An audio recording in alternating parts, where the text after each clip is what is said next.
अगर आपके पास भी बैंक अकाउंट है तो ये वीडियो आपके लिए बेहद ही ज़रूरी है। आपको बैंक खाते में कितना न्यूनतम बैलेंस रखना पड़ेगा, आरबीआई ने एक बड़ा नियम जारी किया है। एसबीआई बैंक, पीएनबी बैंक और एचडीएफसी बैंक में बदलाव है।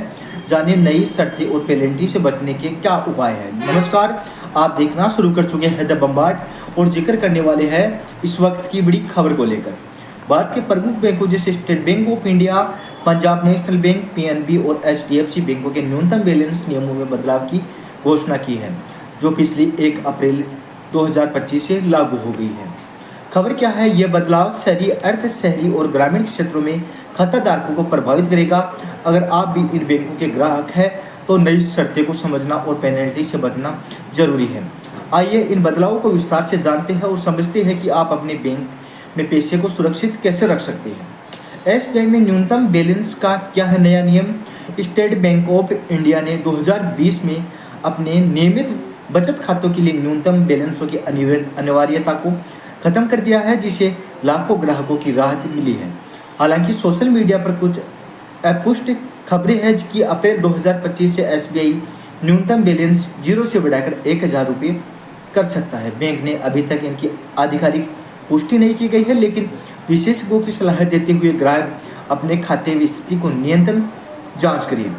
अगर आप सरकारी योजनाओं के लाभार्थी हैं तो एसबीआई के 0 बैलेंस खाते के लिए एक बेहतर विकल्प हो सकते हैं। यह नियम खासकर छात्रों और कम आय वाले लोगों के लिए फायदेमंद है। अगर एचडीएफसी बैंक की बात करें या उसके नियम की बात करें तो एचडीएफसी बैंक में न्यूनतम औसत मासिक बैलेंस एएमबी की शर्तें पहले से ही सख्त है। शहरी क्षेत्रों में ग्राहकों के लिए 10,000 रुपये और अर्ध शहरी क्षेत्रों में 5,000 रुपये का बैलेंस बनाए रखना होगा। पुष्ट खबरों के अनुसार अप्रैल 2025 के बाद ये सीमा बढ़ सकती है। अगर आप इस बैलेंस को बनाए रखते हैं तो 6% की पेनल्टी या अधिकतम 600 रुपये तक शुल्क देना पड़ता है। आपको 300 की पेनल्टी देनी पड़ सकती है। विशेषज्ञों का कहना है कि अगर आपके पास 1 लाख की सावधि जमा एफडी है तो न्यूनतम बैलेंसों की शर्त छूट मिल सकती है। अगर पीएनबी बैंक की बात करें तो पीएनबी ग्रामीण और शहरी क्षेत्रों में अलग अलग नियम है।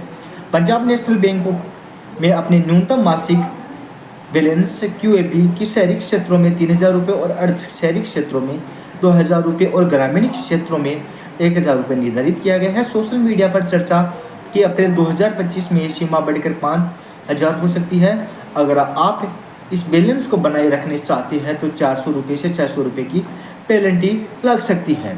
पीएनबी ने पिछले 5 वर्षों में न्यूनतम बैलेंस को रखने के लिए पेनल्टी से 1538 करोड़ की कमाई की है, जो दर्शाता है कि ग्राहकों को सतर्क रहने की ज़रूरत है।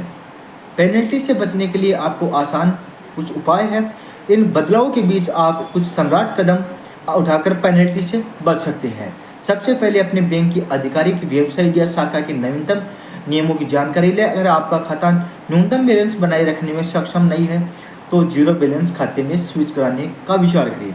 इसके अलावा ऑटोमेटेड ट्रांसफ़र सेट करें ताकि आपके खाते में हमेशा पर्याप्त बैलेंस रहे। अगर आपके पास अतिरिक्त धनराशि है तो सावधि जमा एफडी के रूप में निवेश करें, क्योंकि कई बैंक एफडी धारकों को न्यूनतम बैलेंस में शर्तों में छूट देती है। क्यों जरूरी है अपडेट करना? पिछले 5 वर्षों में बैंकों के न्यूनतम बैलेंस न रखने पर पेनल्टी के रूप में 8500 करोड़ की कमाई की है। यह दर्शाता है कि यह नियम ग्राहकों के लिए कितना महत्वपूर्ण है।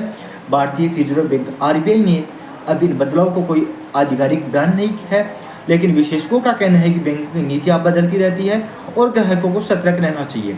अपने खाते की नियमित निगरानी और बैंक में सीधे संपर्क करने पर अनावश्यक खर्चों से बच सकते हैं। धन्यवाद दोस्तों, यह थी बैंकिंग से जुड़ी इस वक्त की बड़ी खबर जिसे मैं आपके समक्ष लेकर उपस्थित हूँ। फिर मिलते हैं एक बड़ी खबर के साथ, एक अन्य वीडियो के साथ। तब तक के लिए धन्यवाद।